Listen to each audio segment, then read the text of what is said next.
नमस्कार दोस्तों, आप सभी का फिर से स्वागत है। आज मैं आपको बताऊंगा अपने मन को कैसे समझें और इसको काबू में कैसे करें। दोस्तों, एक बार एक व्यक्ति बुद्ध के पास आता है और उनसे पूछता है, प्रभु, हम अपने मन के गुलाम क्यों बन गए हैं? हम अपने मन को अपना गुलाम कैसे बना सकते हैं? आपके पहले प्रश्न का उत्तर मेरी इस लाइफ चेंजिंग कहानी में है, इसलिए कहानी को अंत तक जरूर सुने। एक बार एक राज दरबार में एक कलाकार आता है और इस कलाकार की खासियत है कि जब भी यह कलाकार अपनी कलाकारी दिखाता है तो ऐसा कोई भी व्यक्ति नहीं है जो इस कलाकार की कलाकारी देखकर ना हंसे। बड़े बड़े राजा महाराजा इस कलाकार की कलाकारी को देख हंसते हंसते लोटपोट हो जाते हैं। लेकिन इस बार वह कलाकार एक गंभीर राजा के दरबार में था, इसलिए लोगों को यह संदेह था कि कहीं इस बार यह असफल ना हो जाए। वह कलाकार अपनी कलाकारी दिखानी शुरू करता है और वही होता है जो हर बार से होता आ रहा था। राजा का हंसते हंसते बुरा हाल हो जाता है। वह राजा उस कलाकार को कलाकारी देख इतना प्रसन्न होता है कि वो इस कलाकार को मुंह मांगा इनाम देने के लिए तैयार हो जाता है। हमें यह बात हमेशा याद रखनी चाहिए कि अधिक खुशी में लिए गए फैसले अक्सर गलत साबित होते हैं। राजा ने उस कलाकार से कहा कि मांगो, जो भी तुम मांगना चाहो, मैं तुम्हारी कलाकारी से बहुत प्रसन्न हूं। वह कलाकार कहता है कि क्षमा करें राजन, पर मैं जो भी मांगूंगा शायद आप वो ना दे पाए। राजा अपने आसन से खड़ा होता है और कहता है, अब तुम मेरी प्रसन्नता का क्रोध में बदल रहे हो। क्या तुम्हें मेरे द्वारा कही गई बात पर संदेह? अब राजा अपने अहंकार को बीच में ले आता है। और दोस्तों, जहां भी अहंकार बीच में आ जाता है वहां काम बिगड़ना निश्चित है। फिर वो कलाकार राजा से कहता है कि नहीं नहीं राजन, मुझे क्षमा करें, मेरे बोलने का मतलब यह नहीं था, बल्कि मैं तो बस ये कहना चाहता था कि आप इस बात को फिर से एक बार दोहरा दें। फिर उसके बाद राजा कहता है कि मैं तुझे वचन देता हूं कि तू हद में रहकर जो मांगेगा तुझे मिलेगा। कलाकार कहता है, तो ठीक है, आप मुझे 24 घंटे के लिए अपने राज्य का राजा बना दीजिए। उस कलाकार की बात सुन राजा मन ही मन सोचता है कि अच्छा है, मैंने इसको हद में रहकर मांगने को कहा, वरना ये तो हमेशा के लिए राजा बन जाता। वैसे तो 24 घंटे कोई बड़ी बात नहीं है। और उसके बाद राजा सोच समझकर उस कलाकार से कहता है कि ठीक है, अगले 24 घंटे के लिए मैं तुम्हें राजा घोषित करता हूं। राजा बनने के 1 घंटे के भीतर वह कलाकार, जो कि अब राजा बन चुका था, पुराने राजा को फांसी पर चढ़ा देता है।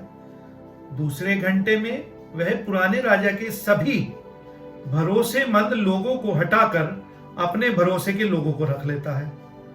आप में से बहुत सारे लोग उस राजा को मूर्ख समझ रहे होंगे, परंतु दोस्तों, मैं आपको बताना चाहता हूं कि वह राजा कोई और नहीं बल्कि आप हैं, और वह कलाकार है आपका मन। आपका मन आपको थोड़ी सी खुशी क्या दे देता है, आप उसके पीछे पीछे हो लेते हैं। जो वह कहता है वही आप करते हैं, और बाद में आपके हाथ में आता है तो सिर्फ पछतावा। किसी भी चीज का मजा लेना समस्या नहीं है, बल्कि इस मजे में ही डूबकर अपनी सुध बुध खो देना सबसे बड़ी समस्या है। अब सुनिए दूसरे प्रश्न का उत्तर। हम अपने मन को काबू में कैसे करें और अपने मन को कैसे नियंत्रित करें। दोस्तों, हमारा मन हमसे सिर्फ बुरे काम ही नहीं करवाता है, बल्कि यह हमसे अच्छे काम भी करवाता है। जब आप ईर्ष्या, मोह, क्रोध या अहंकार का सहारा लेते हैं, तब आपका मन बुरे काम करता है। और जब आप प्रेम, दया और कृतज्ञता जैसी अच्छी भावनाओं का सहारा लेते हैं, तब आपका मन अच्छे काम करता है। इसलिए समस्या सिर्फ मन की नहीं है, बल्कि मन का इस्तेमाल किस तरह किया जा रहा है, यह समस्या है।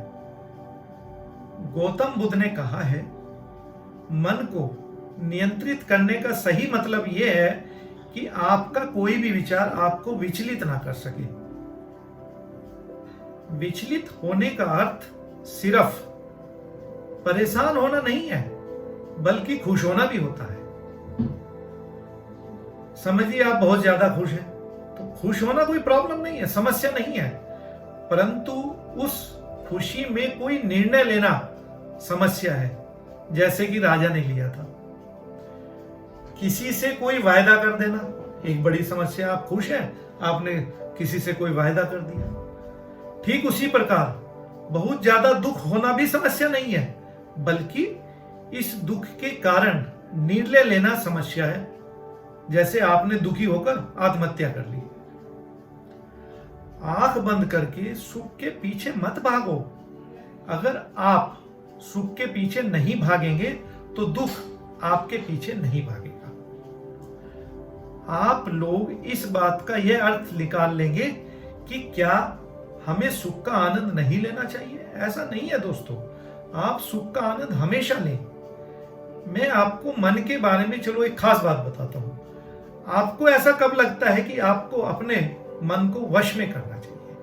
कभी ना कभी आपके दिल में आएगी, जब आप वो काम कर रहे हो जो आपको नहीं करना चाहिए, जो आप समझते हैं कि ये गलत है, तब आपको महसूस होता है कि आपको अपने मन को वश में करना चाहिए, मगर आप वो काम फिर भी कर जाते हैं, क्योंकि आपको उस काम को करने में मजा आता है। जैसे कि चुगली करना। आपको पता है कि चुगली करने से आपको कोई फायदा नहीं होगा, फिर भी आप चुगली करते हैं, क्योंकि चुगली करने में शुरू में बड़ा मजा आता है, परंतु धीरे धीरे आप अपनी ही नजरों में गिरने शुरू हो जाते हैं। दोस्तों, गौतम बुद्ध के द्वारा दिया गया सूत्र मैं आपको आज बताता हूं, जो आपकी जिंदगी बदल सकता है।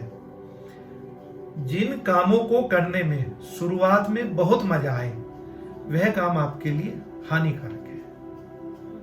जैसे फनी वीडियो देखना, गंदे वीडियो देखना, वेब सीरीज देखना, जंक फूड खाना, सुबह देर से उठना, और जिन कामों को शुरुआत में करने में कम मजा आए या बोरियत महसूस हो, वो काम आपकी जिंदगी को बदल सकते हैं। जैसे किताबें पढ़ना, सुबह उठकर व्यायाम करना, सुबह उठकर घूमना, सुबह जल्दी उठना, मेडिटेशन करना, इंटरनेट का सही इस्तेमाल करना, आदि आदि।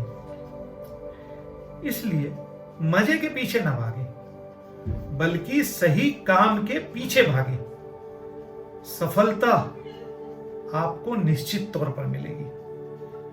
दोस्तों, ये कहानी आपको कैसी लगी?